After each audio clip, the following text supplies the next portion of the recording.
everyone, Mommy Kat here, and today mag-share ako sa inyo ng isang easy pancake recipe na sinaserve ko sa mga kids, either merienda or pang-breakfast.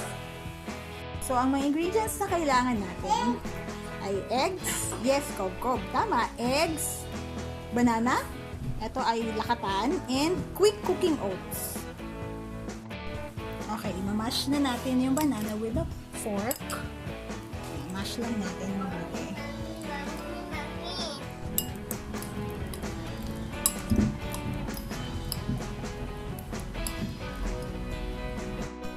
Then, open natin ang eggs para i-beat.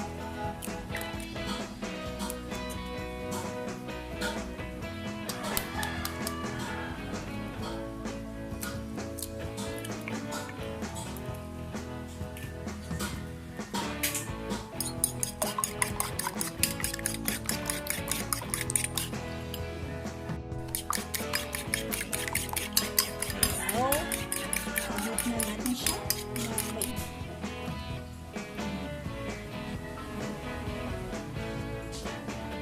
And now, na na-prepare na natin yung mga ingredients, i-mix na natin sila sa isang bowl. Okay, so ibubuhos ko na yung egg dito sa banana.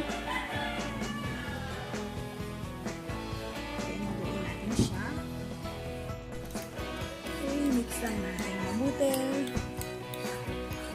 Then, ilagay natin yung quick cooking oats.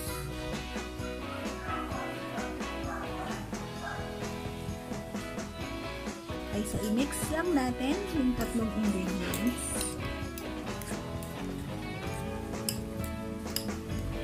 So, dapat yung consistency is yung parang regular pancake consistency.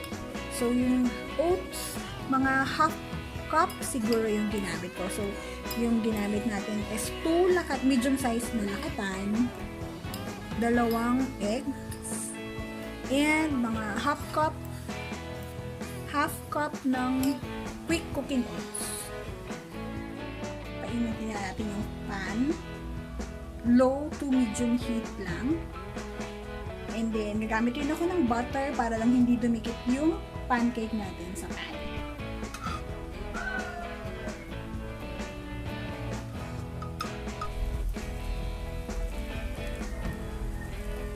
Okay, naglagay ako ng 2 spoonfuls na ating pancake batter sa pan.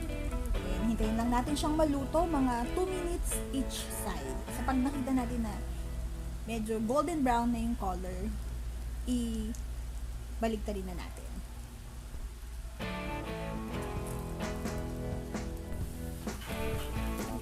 Ating mga pancakes. Ayan, and dun sa pancake batter natin na ginawa kanina, makagawa siguro tayo ng mga 4 to 5 pancakes. Depende sa laki ng gusto natin. And, yan. Pwede rin tayo maglagay ng chocolate syrup o kaya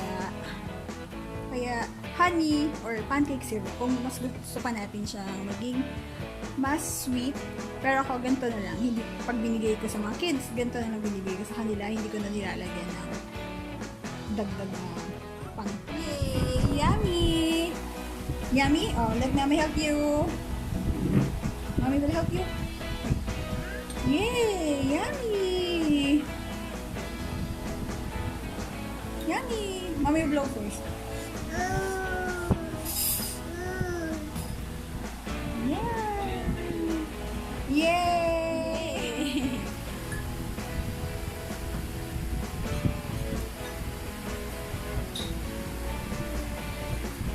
That's all for today. Kung nagustuhan niyo yung video na